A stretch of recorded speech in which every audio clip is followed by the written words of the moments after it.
show Facts and Trivia. Appreciate you being here. But before we get started, I ask you to please subscribe. I ask you to please share these out on Facebook. Thank you very much. I want to apologize for missing yesterday, but I had a early job I had to get done. And normally I try to make these like a day in advance, but lately I've been kind of lazy. Actually, I've been working, so I've been making them the morning of. So today's video is on 12 surprising things that we learned from Andy Griffith from a 1979 interview he gave. I shall dig right in. He drove a 1969 Rolls Royce. The studio was a mere 5-minute drive from his home. But Griffith took the trip in style. He cruised in a silver shadow.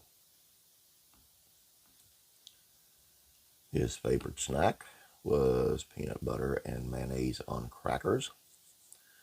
This seems like,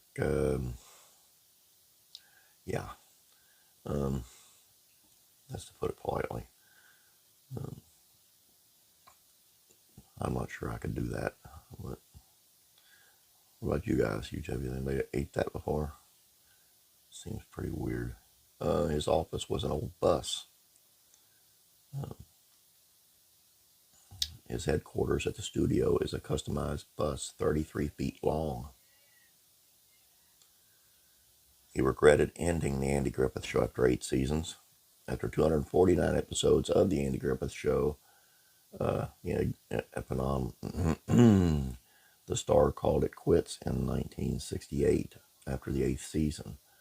By then, Barney and Gomer were long gone. Yet Griffith rued pulling the plug in hindsight.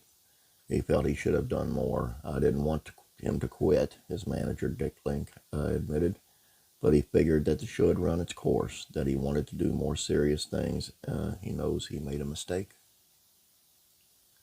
Imagine if he had kept going. Maybe Don Knotts would have come back.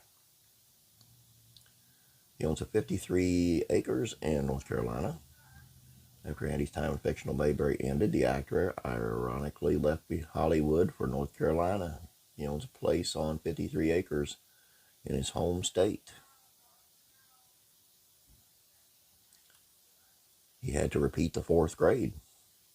There was a good reason when he was 9 years old, the same age as Opie at the start of the season 4. Griffith caught a fleet of diseases, everything except polio. He missed so much school. He was held back in the 4th grade. It ended up working out, as he attributes the spell as the genesis of him becoming a class clown. He played the trombone. On his sitcom, we often see Andy playing the guitar or the tuba, but in the Mayberry Band. But his first instrument was the trombone. He bombed on the Ed Sullivan Show.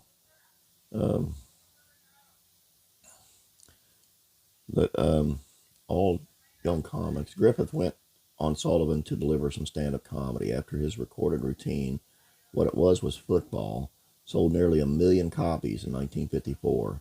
It was not exactly a Beatles nor an Elvis moment. He bombed. Most attributed to the poor reception to New Yorkers not quite getting his folksy Southern material. Imagine that. He made $25,000 a week in clubs while the Andy Griffith Show was on its peak, which is kind of weird because Jim Nabors was doing $40,000 a week in Vegas at the same time. He once had a nightmare that he was murdering Don Knotts. After his divorce in 1972, Griffith woke up one night in a sweat. He had just killed his old buddy Don Knotts in a dream.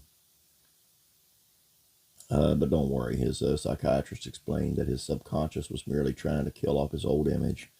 Perhaps this is why he took on such different roles that decade. He moved into Bing Crosby's old house. People magazine wrote that Griffith's California home was Bing Crosby's former North Hollywood estate with a 2-story mansion, guest house, pool, 2 acres of landscape grounds, and an electric gate. and he collected watches and clocks. He was a bit of a collector. Aside from the timepieces, Griffith sought after antique furniture, hats, canes, and classic cars. So that 69 rolls was certainly not his only option. And that's all I got for you today. I appreciate you being here. Again, I ask you to please subscribe. And again, I ask you to please share these on Facebook. If you have subscribed and you're sharing, I thank you. Can't thank you enough. You're great.